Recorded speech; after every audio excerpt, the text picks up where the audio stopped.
Mr. Bump loses his memory. Mr. Bump is the sort of person who is always having accidents. Small accidents, medium-sized accidents, and big accidents. Lots and lots of accidents. One day, Mr. Bump got out of bed, or rather, he fell out of bed as he did every morning. He drew back the curtains and opened the window. It was a beautiful day. He leaned on the window sill and breathed in deeply and fell out of the window. Bump! Mr. Bump sat up and rubbed his head. And as he rubbed, it dawned on him that he had no idea where he was. He had no idea whose garden he was sitting in.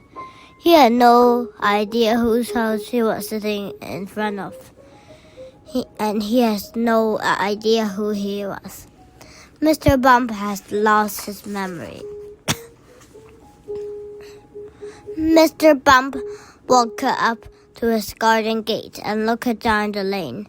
Mr. Muddle was passing by. "Good afternoon," said Mr. Muddle.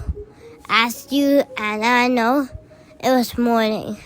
But Mr. Muddle, not surprisingly, always gets things in a muddle. I seem to have lost my memory," said Mr. Bump.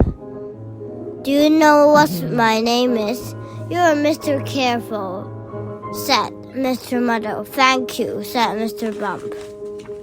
Mr. Bump went into town. The first person he met was Mrs. Packer the grocer, carrying an armful of groceries. "Hello," said Mr. Bump. "I'm Mr. Careful. Can I help?" "Just the person. I need someone careful to deliver these eggs." Mr. Bump took the eggs from Mr. Packer and set off down the high street.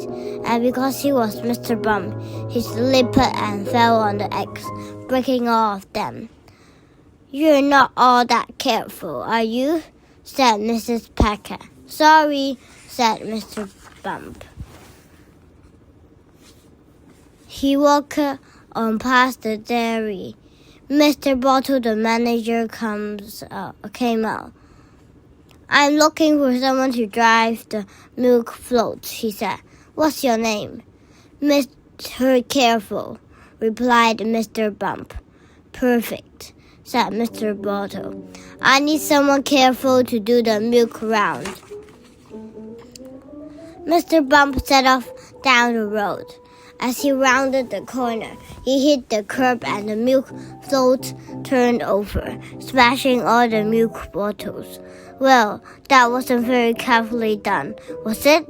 said Mr. Bottle. "Sorry," said Mr. Bump. Then he met him, Mr. Brush the painter, who was up a ladder painting.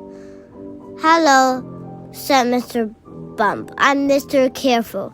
Do you need a hand?" "Yes, please," replied Mr. Brush.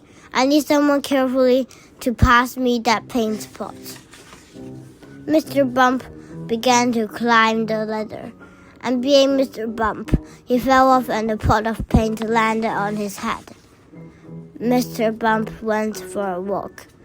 "I don't understand it," he said to himself. "My name is Mr. Careful, but I can't do anything carefully." It was then that he walked into a tree, bump, and bumped his head. An apple fell out of the tree into his hand. "That's odd," he said to himself. "How did I get here? The last thing I remember is opening my bedroom window. And where did all this pain come from? You know, don't you?" Just at that moment, Farmer Field turned up. "Careful," he called. "That sounds familiar," said Mr. Bump, and fell down the bank into the river. The end.